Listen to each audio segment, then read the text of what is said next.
Bora lá, galerinha, as Guerras Napoleônicas, parte 2 do canal do DGP Mundo, gente. Finalmente a parte 2 aí pra gente finalmente se terminar essa saga aí da França aqui no canal, basicamente, né, de Revolução Francesa, Guerras Napoleônicas. Finalmente aí a última parte dessa nossa saga. E a gente pode avançar pra novas coisas aí, né, cara. Tava pensando em ordem cronológica, mas já não sei se vou fazer mais isso. Talvez tô pensando em fazer Revolução Russa ou outra coisa, História do Brasil. Eu não sei, tô pensando, cara. Tô matutando o que eu vou fazer em seguida. Mas de toda forma, vamos finalmente chegar no final, ver a derrota do Napoleão, como vai ser, né? E conversar muito sobre o tema, tá bom? Espero que deixe um like, se inscreva no canal, tem vídeo todo dia, meio-dia, 7 da noite. O link do vídeo original tá na descrição. Passe nada, deixa o like, se inscreva, se possível, considere se tornar membro do canal, vai estar me ajudando demais, tá bom? Vambora, tô se esse vídeo, tô bastante curioso, acho que vai ser bastante interessante, tá bom? Bora! As Guerras Napoleônicas, parte 2. Bora! Antes de começarmos, eu preciso corrigir um erro do vídeo passado, que muitos portugueses notaram, que foi sobre as invasões a Portugal, pois eu usei o termo conquistou Portugal de uma forma meio errada, enfim, eu não expliquei muito bem. Então eu vou explicar novamente aqui de uma forma um pouco mais detalhada. Mas conquistou! A primeira invasão a Portugal começou em novembro de 1807, e os franceses conseguiram adentrar Portugal sem nenhuma resistência. Porém, mesmo assim, o exército francês sofreu para chegar em Lisboa, culpa das péssimas condições climáticas e o caminho que eles escolheram que não era lá um dos melhores para a movimentação. Antes deles chegarem em Lisboa, a família real portuguesa, mais um monte de pessoas da corte, fugiram para o Brasil. Deixou haver navios, para evitar serem capturados e presos. E consequentemente... Foi uma boa jogada do Dom João VI, né? Que assim ele conseguiu continuar fazendo negócio com o Reino Unido, que é a grande paixão de Portugal na história, é o Reino Unido, né, cara? E... Enfim, foi uma jogada boa dele, né, cara? Mas fugiu, consequentemente, perderam o controle de Portugal. Mas às vezes fugir é bom, né? Os covardes são aqueles que contam a história no final, né, cara? Não acho, e nem acho que é uma covardia. Eu falei covarde, mas não acho que ter sido uma covardia do Dom João ali no final, né? Foi uma estratégia mesmo, né? E suas colônias. Quando os franceses chegaram em Lisboa, ficaram a ver navios. Daí eles começaram a se instalar no país. Eles tinham planos para dividi-lo em 3. Mas não chegaram a fazer. Os espanhóis também ocuparam algumas partes, no norte e no sul de Portugal. Durante os meses seguintes, várias revoltas aconteceram, mas nada que os franceses não pudessem conter. Porém, alguns meses mais tarde, os britânicos mandaram um exército expedicionário, no comando de Arthur Wellesley, que se junta aos portugueses, e assim eles conseguiram expulsar os franceses depois da Batalha de Roliça e Vimeiro.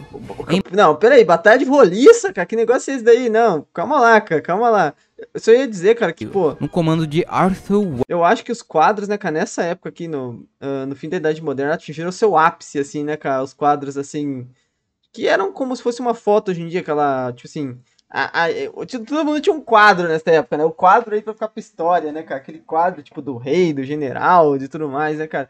Pô, e os quadros dessa época são realmente muito bonitos, né, cara? Olha como é bem feita a parada, né? Tipo, é absurdo, Wellesley, tipo, a que qualidade se junta aos né, portugueses, agora, e assim eles conseguiram expulsar né, os franceses depois da Batalha de Roliça e Vimeiro. Sacanagem aí não, em Portugal. Que papo é esse, cara, de Batalha de Roliça, Em março de 1809, os franceses invadem Portugal novamente, desta vez ao norte, capturando Braga e até a cidade do Porto por um curto período de tempo. Depois eles são derrotados na segunda Batalha do Porto e se retiram do país.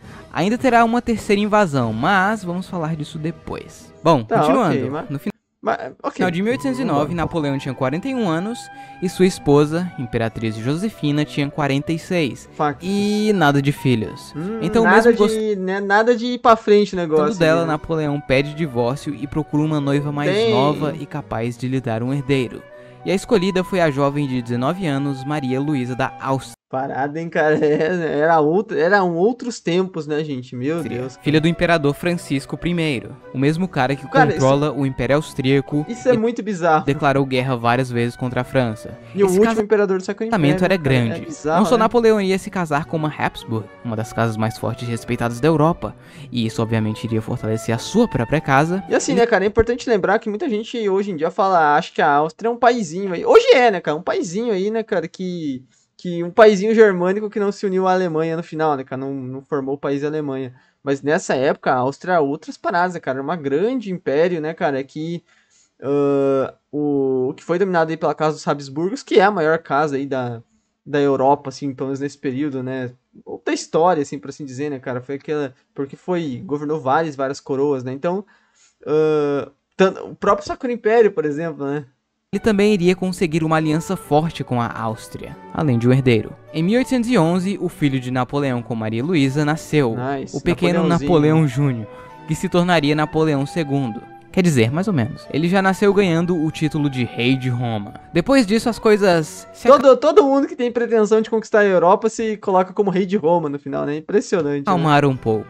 Acontece algumas batalhas aqui e ali. Só o Bigodinho, que eu acho que não tem nenhuma citação de ele falar que era... Mas aí era outro, já eram outras ideias, né? Mas quando tem um governante de um país... Não é nem de país, eu ia falar de um país latino, cara, mas nem é isso, porque os próprios russos, né, cara, se consideram terceira Roma, então o cara tem um apego pras paradas de Roma, né? Dá pra entender, mano. Ali, principalmente na Guerra Peninsular, a França invade Portugal pela terceira vez, desta vez com um exército maior. Porém, eles são parados nas linhas de Torres, e alguns meses mais tarde abandonam o país de vez. Fora isso, as coisas ficaram calmas até 1812. Além disso, em 1812, acontece a Guerra de 1812. Bem criativo. Também conhecida como Guerra Anglo-Americana de 1812. Porém, essa guerra não é ligada diretamente com as guerras napoleônicas, e no mais não teve nenhuma mudança territorial. Enquanto isso, vamos... Não é essa, tem uma guerra, cara, que eu não sabia muito, eu não sei tanto de história dos Estados Unidos. Eu fiquei sabendo uma guerra que o Reino Unido chega a tacar fogo na Casa Branca. Já ouviram falar desse bagulho? Mas acho que não é essa, acho que é depois ainda. Pô, uma parada bizarra que rola na história aí, que o Reino Unido vai lá e os caras tacam fogo na Casa Branca. Cara. Vamos falar sobre a Rússia. Ela está envolvida em várias guerras recentemente. Além de lutar contra a Suécia na Guerra Finlandesa, ela ainda estava lutando contra os britânicos, otomanos e persas. Tudo isso junto com o bloqueio continental, que não afetava apenas o Reino Unido, mas todos os países envolvidos. Porque da mesma forma que o Reino Unido não podia negociar com os outros países, os países não podiam negociar com o Reino Unido, né? E muitos produtos vinham no Reino Unido e principalmente de suas colônias, né? Acabou ferrando com a economia russa, que já não era uma das melhores. Sempre, né, cara? Então ela vai continuar assim até o outro século, né, cara? Só a desobedecer o sistema continental.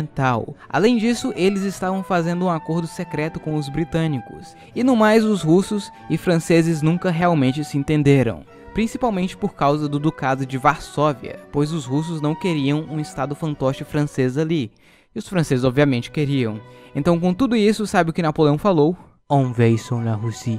E foi isso que ele fez. Os preparativos começaram em dezembro de 1811. E em junho do ano seguinte, Napoleão declara guerra à Rússia, iniciando assim a campanha da Rússia. Napoleão conseguiu reunir um exército com mais de 650 mil pessoas. Não só franceses, mas pessoas de vários reinos e estados aliados da França. Um dos maiores exércitos invasores até o momento. E em 24 de junho, eles começaram a invadir a Rússia. De início, a invasão da Rússia foi fácil. Assim, como os russos não tinham condições... Estranho, tá cheirando mal isso daí, né, cara? Tá cheirando mal de enfrentar um exército tão grande, fácil, né? Eles começaram a recuar e recuar. Mas cadê os russos? A Rússia é bem grande, então dá pra fazer isso por um bom tempo. E apenas pequenas batalhas aconteceram neste início de invasão. Porém, as pessoas que moravam no meio do caminho começaram a se mudar para o interior, levando suprimentos e queimando o que não desse para levar. Essa tática enfraqueceu o exército francês, pois levar suprimentos até a Rússia era algo meio inviável. Sem falar que a Rússia não tinha uma das melhores infraestruturas. O imperador da Rússia nessa daí, o cara deu a cartada no Napoleão aí, né, cara? Pô, tirou o Napoleão pra besta nessa daí, né, cara? Foi da época. Espetacular quando essa jogada, tinham, né? Então a caminhada até Moscou seria dolorosa. Neste início, vários soldados, principalmente não franceses, vai dar no pé, né? Falar, seus primeiros abandonaram. Começaram a desertar e voltar para casa. Isso enfraqueceu ainda mais a França. A primeira grande batalha aconteceu em Smolensk, onde a França venceu, só que os russos se retiraram e conseguiram queimar os suprimentos da cidade. A próxima batalha importante aconteceria em Borodino, perto de Moscou. Essa batalha foi bem difícil para ambos os lados. E mesmo com a vitória, a França saiu bem acabada desta batalha, pois já faziam 3 meses em território russo, sem muitos suprimentos. Em setembro, depois de uma batalha, Napoleão finalmente chega em Moscou. São 3 meses, a galera que vai estudar a Barbarossa depois, né, cara, vai falar assim, pô, mas...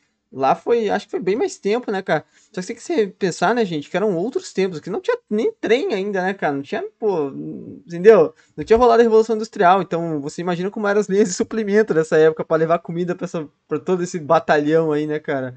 e a cidade estava abandonada. Inclusive os russos tocaram fogo nela, então eles não poderiam ficar ali. Napoleão tentou fazer um acordo de paz com os russos, mas eles não responderam. Então depois de um mês esperando em Moscou... E os caras engoliram o orgulho, né, cara? Essa parada, os russos engoliram o orgulho. Falaram, quer tomar a cidade? Toma aí, porque muitos governantes falariam assim, não abandona a cidade, né? Não vou abandonar o trono, não vou abandonar Moscou, né, cara? Tipo assim, é um símbolo de derrota você perder tua capital, né? O cara falou, não, a jogada é essa, deixa os caras tomar lá, tá ligado? Napoleão viu que isso não ia dar em lugar nenhum e resolveu voltar, sem comida e em pleno inverno russo, que por sinal foi um dos mais frios dos últimos tempos. A volta dos franceses foi desastrosa. Eles tiveram que deixar todo o seu equipamento pesado para trás. Além disso, os soldados franceses não estavam preparados para... Não dá pra ter passado um tempo na Moscou ocupada, não, até o inverno dar uma baixada, né? Não sei, né, cara? Para o inverno, eles não tinham a vestimenta necessária. Eles estavam cansados e com fome. Não tinham comida nem... Pegou fogo em tudo mesmo na cidade, né? Difícil de imaginar isso. Nem para os cavalos, já que a neve cobriu e matou a grama. Muitos morreram nesta volta, seja de frio, fome ou atacado pelos russos, já que eles atacavam os acampamentos dos franceses enquanto eles estavam dormindo. Os caras não tinham nenhum momento de descanso. Então, a invasão à Rússia foi um completo desastre. Dos mais de 600 mil soldados que entraram na Rússia, menos de 100 mil voltaram em boa forma. Muitos morreram, muitos foram capturados e alguns desertaram no início. O exército francês estava em pedaços. As coisas na Península Ibérica também não estavam indo muito bem. A França novamente perdeu boa parte do território que havia conquistado. A Rússia rapidamente conquistou o Ducado de Varsóvia, e com isso os aliados da França, como Áustria e Prússia, saem da guerra. Como eles notaram que a França estava vulnerável, a Prússia e a Suécia declaram guerra à França, iniciando assim... Agora vão tirar esse cara de lá, é bizarro, né, cara? Como a Prússia, os caras estão mudando toda hora de lado, e quem tá reparando aí, né, a sexta coligação. Doido, né? De início, a Áustria hesitou em entrar na coligação, pois a filha do imperador da Áustria era a mulher de Napoleão. Napoleão tentou fazer isso, né, cara? Mas, né, cara? Outro exército. Sacrifícios são necessários. E ele até que conseguiu, mais ou menos. Os novos soldados não eram tão bem treinados, e mesmo assim eles estavam em menor número. A partir daí, o Império Francês foi de ladeira abaixo. A Prússia e a Rússia começaram a invadir os estados germânicos, e muitos deles deixaram de apoiar Napoleão e se juntaram à coligação. Neste meio tempo, a Áustria finalmente decide se juntar à coligação. Em outubro, acontece a Batalha de Leipzig, também conhecida como Batalha das Nações. Os franceses e seus aliados lutaram bem, mas a coligação estava em maior número. Em certo período da batalha, a coligação tinha mais que o dobro de soldados. Sendo assim, eles ganharam esta batalha. Também, olha o tanto de país que estava ali, e o exército francês já estava aos cacos, batalha né, decisiva. Cara? Com a derrota em Leipzig, a França perdeu os domínios dos estados germânicos e mais tarde o domínio da Holanda. Na Península Ibérica, eles tinham também vão se aproveitar, né? Agora, meu amigo, agora tudo que vai e volta, né? Russos, com exceção da Catalunha, que foi anexada ao Império. Em janeiro de 1814, a coligação invade a França. Mesmo assim, Napoleão não queria parar de lutar e tentou defender Paris até o fim. E apesar de defender fortemente a capital, Napoleão e seu exército não conseguiram. E em 30 de março, a coligação chega em Paris. Em 6 de abril, Napoleão abdica ao trono, dando fim à guerra. Depois disso, teve o Congresso de Viena. Vergonha, né, cara? Tipo assim, toda vez que eu... Tipo assim, não é uma vergonha você ser derrotado em batalha, mas toda vez que eu escuto algo envolvendo alguma batalha e alguém é derrotado e tem que assinar um tratado de paz, sempre fico imaginando como é a conversa, né? Como foi a conversa? Como foi os caras chegando ali? Pô, Napoleão invadiu todos os caras, né? Como é que foi quando os caras chegaram lá, né, cara? Tava ali o Napoleão ali tendo que assinar aquela tratado de paz, né, cara? O que os caras não falaram pro Napoleão, né, cara? Ou às vezes não falaram nada, né, cara? Nessa época aí os caras tinham outra visão da parada, né? Não sei, né, cara? Enfim, bizarro, né? Ainda mais o imperador da Áustria, né, cara? Que o Napoleão tava pegando a filha dele, né, cara? Vai falar o quê, né? Feito para discutir o futuro da Europa e redesenhar o mapa que foi bagunçado por Napoleão.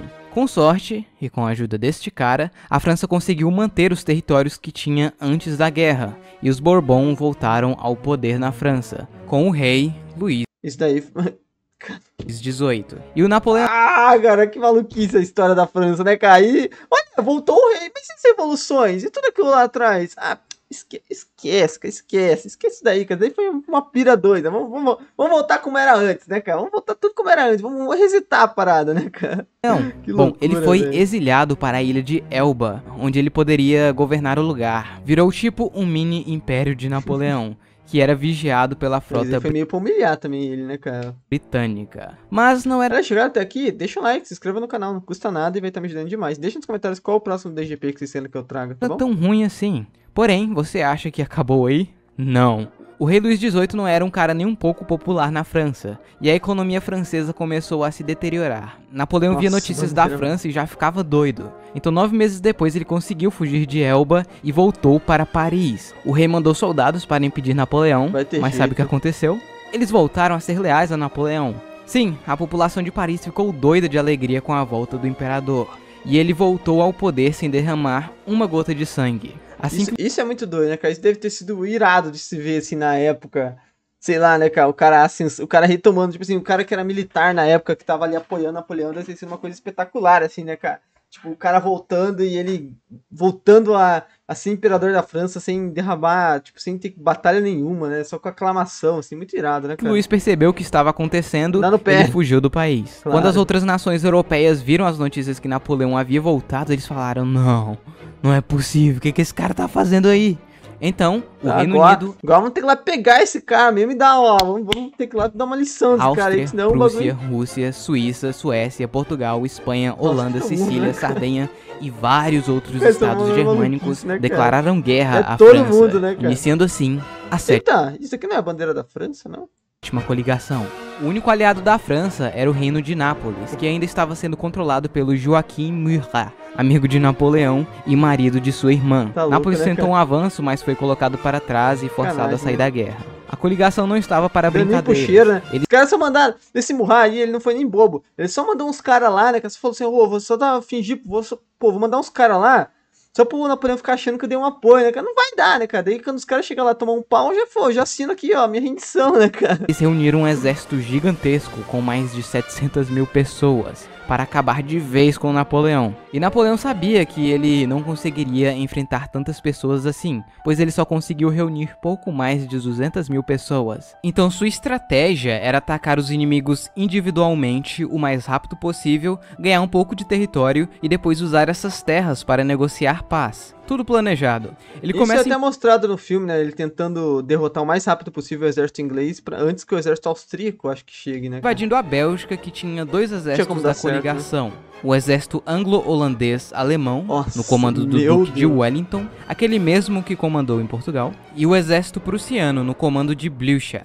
Em 16 de junho, acontece 2 batalhas praticamente ao mesmo tempo. Uma contra os prussianos, no qual Napoleão venceu, e outra contra o exército de Wellington, onde não teve uma vitória, mas eles recuaram para Waterloo, ou Waterloo. 2 dias depois acontece a famosa Batalha de Waterloo, onde o principal exército de Napoleão iria lutar contra o exército de Wellington, aqui perto de Waterloo, enquanto a outra parte do exército francês iria manter os prussianos ocupados em Wavre. Bom, a Batalha de Waterloo foi uma das mais sangrentas de todas. Os dois lados sofreram pesadas baixas. Em certo momento, o exército de Napoleão quase quebrou a linha de Wellington, porém alguns prussianos conseguiram chegar em Waterloo.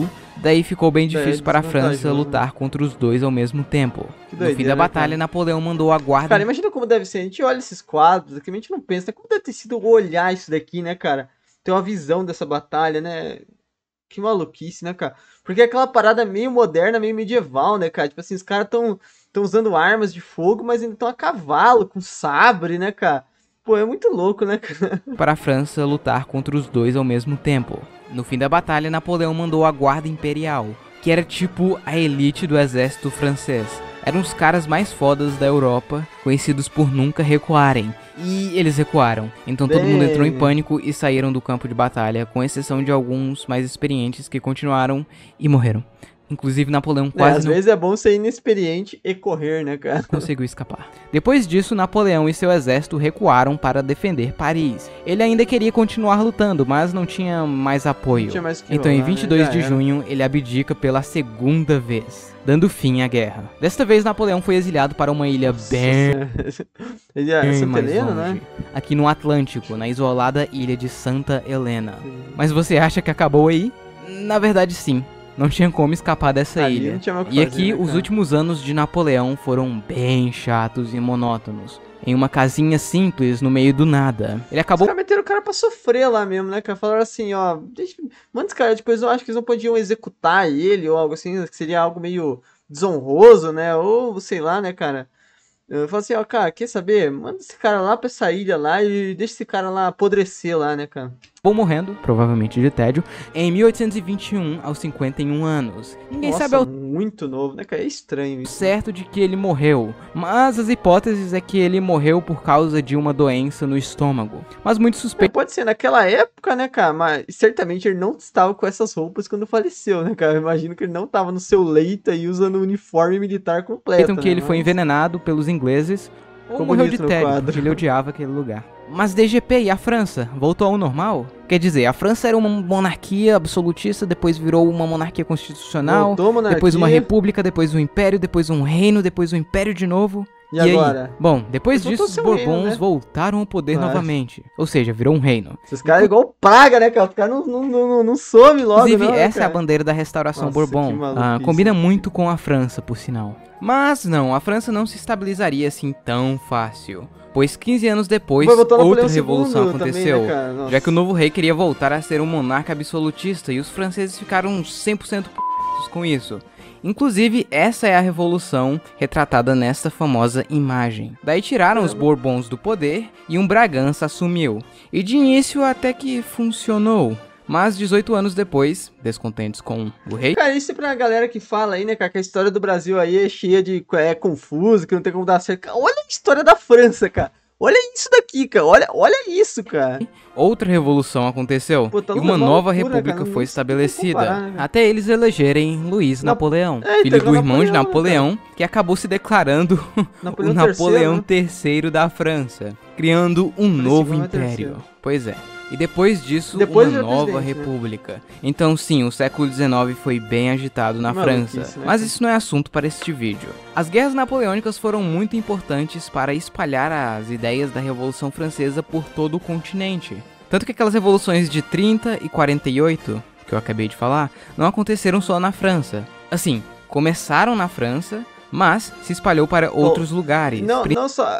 Esse é o grande legado da Revolução Francesa, né, cara? Não é exatamente os ideais da Revolução, mas o espírito revolucionário e muitas vezes o libertador também, que vai gerar as independências aqui do Brasil, por exemplo, né? Aqui do Brasil nem tanto, mas principalmente nesses outros países da América do Sul, aí com Bolívar, então esse sentimento de ir à luta pela independência e também é o nascimento do nacionalismo, se você for ver aí, né, cara? É bem o nascimento desse nacionalismo exacerbado que vai tomar seu auge aí no começo do século XX, né, cara? Que é aqueles caras, tipo, lutar por algo, por um ideal, por uma nação, por uma bandeira, né, sabe? Uma parada muito doida, né? Principalmente na Itália, Alemanha, Polônia, Bélgica e até na Áustria. E até esse espírito vai ser um espírito que vai estar aí presente nas unificações da Itália e da Alemanha também, né, cara? Esse espírito de uma revolução ali para unir todo o povo por uma única causa, né? Depois das guerras napoleônicas, a Europa viveu um momento de relativa paz. Uma boa claro paz, que teve né? algumas Velha guerras e época agora, conflitos. né? Mas quem nasceu aí exatamente quem nasceu aí na França, em qualquer país, na maioria dos países da Europa aí, pelo menos nos ocidentais aí eu já não sei lá nos cantos lá nos Balcãs devia estar como sempre, né? Mas, tipo assim, quem nasceu vai viver a Belle Époque, né, cara? Vai viver uma melhor época aí pra se viver até os tempos atuais, né, por enquanto, né? Tipo assim, foi aquele tempo de 100 anos de paz aí, dá pra dizer. 100 anos de paz, cara. Tipo, que não rolou nada até a primeira, né? Mas a próxima grande guerra seria a Primeira Guerra Mundial. E no mais, é isso. Espero que vocês tenham gostado. Não se esqueça de avaliar este vídeo, por favor. Então é isso. Au revoir. Jusqu'à la prochaine vidéo. Mirado, hein, cara? Muito legal.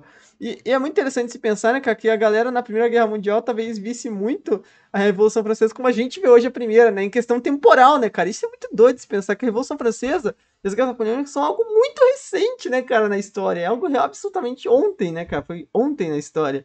Então a galera que tava lá em 1914 tava, tipo, há 100 anos dessas guerras napoleônicas, né? E por não ter fotos, por ser tudo em quadro, a gente tende a ter na nossa mente que é algo tão antigo, né, cara? Mas não, foi ontem isso, né, cara? Enfim, gente.